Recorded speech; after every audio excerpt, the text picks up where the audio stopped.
Magandang araw mga kaibigan, shout out po sa mga taga-suporta at bumubuo ng Kalingap Rab at shout out sa ating mga idolo at tambalang Carla at Jomar Carl.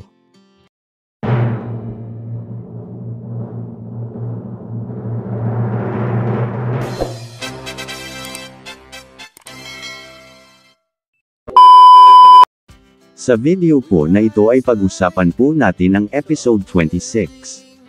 Kahapon nga po mga kaibigan ay naganap ang episode 26 at ang unang date ni Carla at Jomar. Sa mga ganitong pagkakataon ay mayroong di may iwasang mga pangyayari at isa na nga dito ay ang sinabi ng isang K-boys na hindi naman sinang-ayunan ni Carla at Jomar. Pakinggan po natin ang kanilang usapan. Akala mo sa kanya, madali lang, nagdadala lang sa pera-pera lang. Ayun ako, boss Dong. Paano ang mabubuhay? Paano ang mabubusog? Paano ang di mauuhaw kung walang pera? O, di ba?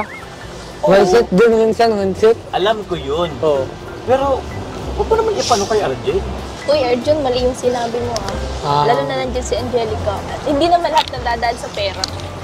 Ano pong masasabi nyo sa video po natin ngayon? Please comment below at pag-usapan po natin yan sa susunod na video. Maraming salamat po.